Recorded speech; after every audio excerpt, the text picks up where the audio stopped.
Tambora. A explosão que quase redefiniu a humanidade.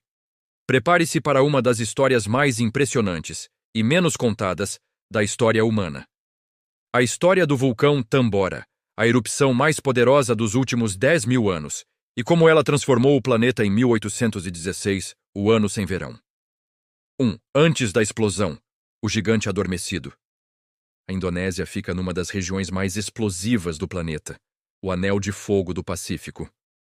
Mas mesmo ali, o Tambora era especial. Com mais de 4.300 metros de altura, ele dominava a paisagem da ilha de Sumbawa. Debaixo dele, uma câmara magmática gigantesca se distendia há séculos.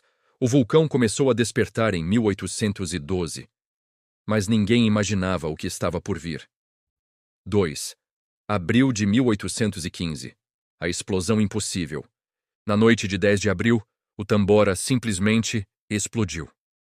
Não foi uma erupção comum. Foi um cataclismo. A explosão teve força de 10.000 bombas atômicas de Hiroshima. Montanhas foram arrancadas do mapa. Povos inteiros desapareceram. Tsunamis atingiram as ilhas próximas. Durante 3 dias, a ilha de Sumbawa ficou completamente escura. A coluna de cinzas alcançou 40 quilômetros de altura. O vulcão perdeu 1.400 metros de altitude em questão de minutos. Até navios a 1.000 quilômetros de distância ficaram cobertos por camadas de cinzas. 3. O impacto global, quando o céu mudou de cor. Quando as partículas chegaram à estratosfera, elas criaram um escudo que refletia a luz solar. O resultado? O planeta inteiro esfriou. A temperatura global caiu cerca de 1°C, o que parece pouco, mas é gigantesco em escala planetária.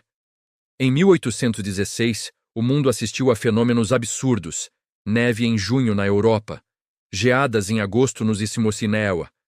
Tempestades de verão viraram tempestades de gelo. O sol parecia vermelho e fraco, descrito como um disco de sangue. Monções fracassaram na Ásia, gerando fome e pragas. Era como se o planeta tivesse sido jogado num outono eterno. 4. A fome global. As colheitas falharam.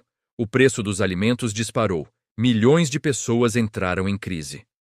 Na Europa, cavalos começaram a morrer de fome, e isso ajudou na invenção da bicicleta. Nos Euxois, houve migrações em massa para o oeste em busca de terras melhores. Na Ásia, a fome e doenças devastaram regiões inteiras. Nunca, desde a Idade Média, se viu algo tão amplo. 5. O impacto na cultura. O nascimento de monstros presos dentro de uma casa às margens do Lago Genebra, por causa do frio e da chuva interminável, alguns jovens escritores decidiram fazer um concurso de histórias de terror. Entre eles estavam Mary Shelley e Lord Byron. Dessa noite tempestuosa nasceram Frankenstein, o vampiro, que inspirou Drácula. Poemas que moldaram o romantismo europeu, ou seja, o vulcão. Tambora criou, sem querer, alguns dos maiores monstros da ficção moderna. 6. A ciência por trás da tragédia. Só no século XX cientistas perceberam que o ano sem verão não tinha sido azar climático, mas consequência direta da erupção. Estudos mostram que o Tambora ejetou 150 km de material vulcânico, o suficiente para encher 60 milhões de piscinas olímpicas. A quantidade de dióxido de enxofre na atmosfera foi tão gigantesca que reduziu a luz solar por meses, talvez anos. 7. O legado do Tambora. Hoje, a cratera do Tambora tem 7 km de largura e mais de 1 km de profundidade. É uma lembrança silenciosa do poder absurdo que a natureza pode ter. E um alerta. A Terra já passou por mudanças climáticas repentinas causadas por eventos naturais, muito antes dos humanos imaginarem mexer no clima. Conclusão. O dia em que o mundo perdeu o verão. A erupção do Tambora não foi apenas uma catástrofe local. Ela redesenhou o clima, provocou fome, migrações, crises políticas e ainda influenciou a literatura e a ciência. É a prova de que o planeta é frágil, que a humanidade está à mercê de forças muito maiores do que imagina, e que, às vezes, a história muda com um único estrondo.